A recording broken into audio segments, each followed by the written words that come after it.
राधे राधे, हरे कृष्ण। पुरुषोत्तम भगवान की जय। प्रिय श्रोता, अब आप सुनेंगे पुरुषोत्तम यानी अधिक मास महात्म के दूसरे दिन का अध्याय। और उससे पहले सुनिए आज का ब्रह्म मुहूर्त। आज दिनांक है 18 मई और दिन है सोमवार। आज अधिक मास के शुक्ल पक्ष की तृतीया तिथि शाम 5:53 तक रहेगी। इसके बाद में तृतीया तिथि प्रारंभ होगी। और आज ब्रह्म मुहूर्त सुबह 4:12 से 5 बजे तक रहेगा। सूर्योदय सुबह के 5:48 पर होगा। सूर्यास्त शाम को 6:58 पर रहेगा। राहु काल सुबह 7:30 से 9 बजे तक रहेगा। आज प्रातः काल पूजा मुहूर्त सुबह 4:27 से 5:29 तक रहेगा। और शाम की पूजा में गोधूली ब्रह्म मुहूर्त 7:05 से 7:26 तक रहेगा। अब आप सुनिए पुरुषोत्तम मास महात्म का दूसरे दिन का अध्याय। अभी आप सुनेंगे नरसिंह मेहता कल के आगे की कथा। उससे पहले अब आप सुनिए हम पुरुषोत्तम भगवान की स्तुति करेंगे। श्री ब्रह्मा जी कीर्तन पुरुषार्थ स्तुति। श्री ब्रह्मा जी बोले, वेद शास्त्र विज्ञान और कर्मों के निधि हैं। उन्हें ओंकार प्रतिपाद परमेश्वर का मेरा बार बार नमस्कार है। समस्त विद्याओं को धारण करने वाले वाणीपति भगवान को प्रणाम है। ऐ चैतन्य एवं सर्वज्ञ धर्मज्ञ नित्य बारंबार प्रणाम है। महाभाऊ अधोक्षता आप निराकार कायक स्वरूप है। आप ही सामूर्तियम सदा सर्व रूपधारी हैं। हे चैतन्य आप सर्व ज्ञान में हैं। आपके सबके हृदय में ज्ञान रूप में विराजमान है। देवादिदेव आप मुझे इस प्रकार ज्ञान दीजिए कि मैं आपको बारंबार प्रणाम करूं। इति श्री नरसिंह ब्रह्मा पुरुषोत्तम स्तुति। इससे पहले के अध्यायों में जाना था कि सौनकादि 88,000 ऋषियों को पूजित होने के बाद सुखदेव जी जब आसन पर विराजमान हो गए तब उसके बाद कुछ भी उनका वृतांत नहीं हुआ। सौनकादि आदि 88,000 ऋषियों के पूछने पर सूत जी बोले, राजा परीक्षित के पूछने पर भगवान सुख द्वारा कथित परम पुण्यप्रद श्रीमद् भागवत सुखदेव जी के प्रसाद से सुनकर और उनके बाद राजा का मोक्ष भी देखकर यहाँ यज्ञ करने का तत्पर ब्राह्मणों को देखने के लिए मैं आया हूँ। और यहाँ यज्ञ की दीक्षा लिए ब्राह्मणों को दर्शन कर मैं कृतार्थ हो गया। तब ऋषि बोले, हे साधु, अन्य विषयों की बातों को त्याग कर भगवान कृष्ण द्रौपायन की कृपा से उनके मुख से जो कुछ भी आपने सुना है वह अपूर्व विषय के। तब सूत जी कहने लगे, हे महाभाग, संसार में जिससे परे कोई सार नहीं। ऐसे मन को पवित्र करने वाले और जो सुधा में अधिकता रहित कर हैं, ऐसी पुण्य कथा हम लोगों को सुनाइए। तब जी बोले, श्री सूत जी ने कहा, विलोम अर्थात ब्राह्मण के चारु अर्थात खीर में क्षत्रिय का चरु मिल जाने से उत्पन्न होने पर भी मैं धन्य हूँ। जो पुरुष श्रेष्ठ मुझसे पूछ रहे हैं, भगवान व्यास जी के मुख से मैंने जो कुछ सुना है वह कथार्थ कथा कहता हूँ। सभी ध्यान पूर्वक सुनिए। एक समय नारद मुनि नर नारायण जी के आश्रम में गए। जो आश्रम तपस्वियों, सिद्धों तथा देवताओं से भी युक्त था और वैर, हवेड़ा, आंवला, बेल, आम, केथ, जामुन, कदम आदि और भी अनेक वृक्षों से सुशोभित था। भगवान विष्णु के चरणों से निकली हुई पवित्र गंगा और अलकंदा भी वहां से बह रही थी। ऐसे नर नारायण भगवान के स्थान पर श्री नारद मुनि ने जाकर उन पार नारायण को मन साधन चिंतन में लगा रहा, जिसके जितेंद्रिय काम क्रोध आदि 6 शत्रुओं को जीत लेने वाला है। अत्यंत प्रभा जिनके शरीर से चमक रही थी, ऐसे देवताओं के भी देव तपस्वी नारायण को साष्टांग दंडवत प्रणाम कर और हाथ में हाथ जोड़कर नारद जी उस मुनि व्यापक प्रभु की स्तुति करने लगे। नारद जी इस प्रकार बोले, हे देवादिदेव, हे जगन्नाथ, हे कृता सागर सतपते, आप सत्यवर्त हो, त्रिसत्य हो, आत्मा हो और सत्य संभव हो। हे सत्य योने, आपको नमस्कार है। मैं आपको शरण में आया हूँ। आप जो भी संपूर्ण प्राणियों की शिक्षा के लिए और सर्वदा की स्थापना के लिए यहाँ पर आप तपस्या न करें तो जैसे कलयुग में एक पाप करने से सारी पृथ्वी डूबती है, वैसे ही एक पुण्य करने वाली पृथ्वी तर जाती है। इसमें तनिक भी संदेह नहीं है। पहले सतयुग आदि में जैसे एक पाप करता था तो सभी पापी हो जाया करते थे। ऐसी स्थिति हटाकर कलयुग में केवल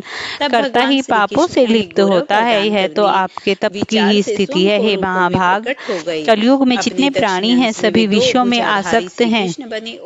जिनका मन स्त्री पुरुष पुत्र घर में लगा है, ऐसे प्राणियों का हित करने वाला जो भी है वह मेरा थोड़ा सा कल्याण करे, ऐसा विषय विचार कर भगवान कहने लगे, हे योग्य, मुख से सुनने की जो मेरी इच्छा थी, मैं पारब्रह्म लोक से आया हूँ और आप पर बड़ा उपकार है। हे विष्णु प्रिय, ऐसे वेदों में वर्णित इसीलिए लोकोपकार के लिए कथा का सार इस प्रकार सुनाइए, जिसके मात्र से मोक्ष प्रदान हो जाता है। इस प्रकार देव ऋषि नारद के वचन सुनकर भगवान ऋषि आनंदित से खिलखिला उठे और फिर भुवन को पवित्र करने वाली पुण्य कथा और पुण्यमता को आरंभ कर दिया। श्री नारायण बोले, हे नारद, गोपी की स्त्रियों के मुख कमल के भ्रमर रास के रसिक के आरंभ वृंदावन बिहारी ब्रज के पति आदि पुरुष भगवान की पुण्य कथा को कहता हूँ। जो निर्मेश मात्र से समय में जगत को उत्पन्न करने वाला है, उसके कर्मों को वत्स इस पृथ्वी पर भला कौन वर्णन कर सकता है। हे नारद मुनि, आप भी भगवान के चरित्र का सारा सार जानते हैं और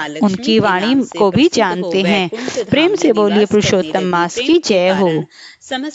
एक दिन ऐसा हुआ, बीती हुई रात थी। इस तरह दिन की बाद रात और रात के बाद दिन आता और चला जाता, परंतु उसी स्थिति में पड़े रहे। वह अपनी श्रद्धा और संकल्प लेस मात्र से भी विचलित नहीं हुए।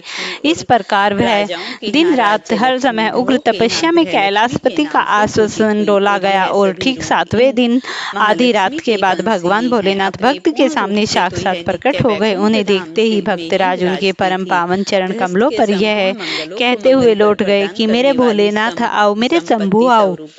तब भगवान शंकर ने कहा, बेटा, मैं तुम्हारी 7 दिन की घोर तपस्या से अत्यंत प्रसन्न हूँ। तुम मुझसे इच्छित वर मांग ले। भक्तराज के नम्रता पूर्वक प्रार्थना की, भगवान, मुझे किसी भी वरदान की कोई इच्छा नहीं, फिर भी मुझे आज्ञा वर मांगने हैं, तो अतः जो आपको अत्यंत प्रिय हो वही वस्तु मुझे आप वरदान में देने की कृपा करें। तब भगवान शंकर ने कहा कि तुम जिसके भक्त हो वही तुम्हें अपनाएंगे। आओ हम उन्हीं लीलामय की गोपी लीला देखने चलें, लेकिन हाँ, हम वहाँ पर इस वेश में नहीं बल्कि गोपी के रूप में चलेंगे, वरना गोपियाँ हमें वहाँ रहने नहीं देंगी और गोपी रूप में हम अपने आप को छिपा भी लेंगे। ऐसा कहकर भगवान शंकर ने अपना और नरसिंह मेहता का रूप बदल डाला। इसके बाद उन्होंने कहा कि बिना गोपी के बने हमें श्री कृष्ण की रास लीला में कदापि भाग नहीं ले सकते। वृंदावन रवाना होते समय नरसिंह मेहता जी ने आश्चर्य के साथ देखा कि मंदिर की सीढ़ियों पर तो उनका स्थूल शरीर जस का तस पड़ा हुआ है और वो सूक्ष्म से रूप में गोपी रूप धारण कर हवा में उड़ते जा रहे हैं। तब भगवान शंकर नरसिंह मेहता जी को साथ में लिए द्वारिकाधीश जी के राजमहल पहुंचे। उस समय वहां भगवान की धर्म की सभा बैठी हुई थी। राजेश्वर देव की नंदन श्री कृष्ण सिंह और विराजमान थे। उनकी सभा में सभासद परम भागवत अग्रसेन बलराम अकूट उद्धव विदुर अर्जुन और यथा स्थान बैठे थे और भगवान की 16,108 पटरानियां भी वहां पर विद्यमान थी। भगवान शंकर को देखकर सभी सभासद उठ खड़े हुए। स्वयं भगवान भी तुरंत आसन देकर शीघ्रता से शंकर भगवान का स्वागत करने के लिए दौड़ पड़े। उन्होंने हाथ जोड़कर शंकर जी का स्वागत किया और उन्हें एक दिव्य आसन पर बिठाया।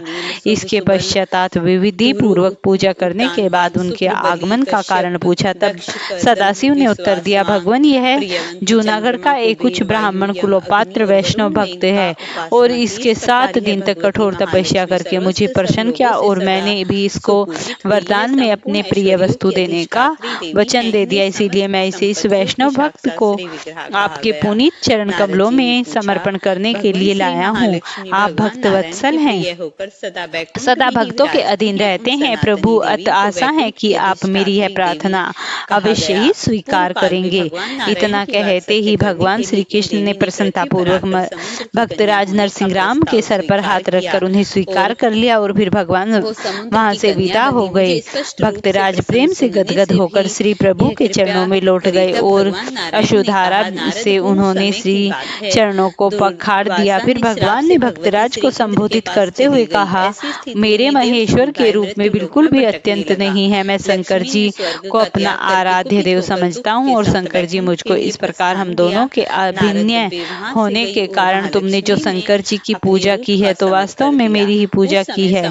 प्रभु मैं किस योगियों का हूँ, मैं तो भगवान सदाशिव की कृपा से ही श्री कृष्ण श्यामा श्यामम शब्द भर जान सका हूँ। इस तरह नरसिंह मेहता जी ने नम्रता पूर्वक भगवान से निवेदन किया। तब भगवान ने कहा, वत्स, जो मनुष्य मुझे अपना स्वामी समझता है उसका मैं दास बन जाता हूँ, और जो तुम्हारी नैष्ठिक भक्ति देखकर आज मैं अत्यंत प्रसन्न हुआ हूँ। इतना कहकर भगवान नरसिंह मेहता जी को अपने अद्भुत अंतःपुर में ले गए और उन्होंने वहां पर बहुत सारा वैभव नरसिंह मेहता जी को दिखलाया।